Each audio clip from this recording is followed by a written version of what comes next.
புதுச்சேரி திருவாண்டார்கோயில் அருகே வாகன திருட்டில் ஈடுபட்ட 3 பேரை போலீசார் கைது செய்தனர்.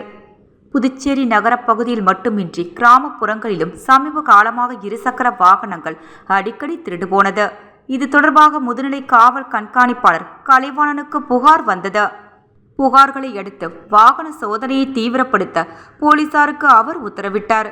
அதன் பேரில் எஸ்பி வம்சீதர் ரெட்டி மேற்பார்வையில் நெட்டப்பாக்கம் வட்டார இன்ஸ்பெக்டர் கீர்த்திவர்மன், எஸ்ஐ வீரபத்ரன் தலைமையிலான போலீசார் நேற்று தீவிர வாகன சோதனையில் ஈடுபட்டனர். அப்போது திருவாண்டார்கோயில் பஸ் நிறுத்தம் அருகே தீவிர வாகன சோதனையில் ஈடுபட்டு கொண்டிருந்தனர்.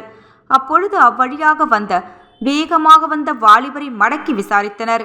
விசாரணையில் அவர் முன்னுக்கு பின் முரணாக பதிலளிக்கவே சந்தேகமடைந்த போலீசார் வண்டிக்குரிய ஆவணங்களை கேட்டனர்.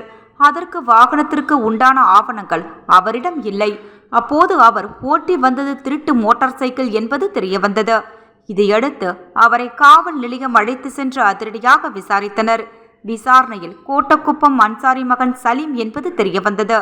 மேலும் விசாரணையில் திருபுவனையில் 3 பைக், வளவனூரில் 2 பைக், முதலியார்பேட்டையில் 1 பைக்குகளை திருடி கோட்டக்குப்பம் ஜாகிர் ஹுசன் மகன் கமாலுதீன், முகமது அனிபா மகன் ஷேக் மோதின் ஆகியோரிடம் விற்பனை செய்தது தெரியவந்தது.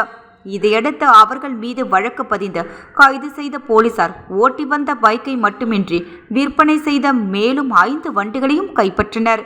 பின்னர் அவர்களை மாஜிஸ்ட்ரேட் முன்பு ஆஜர்படுத்தி காலாப்பட்டு சிறையில் அடைத்தனர். இந்த மோட்டார் சைக்கிள் திருட்டு குறித்து மேலும் விசாரணை நடத்தி வருகின்றனர்.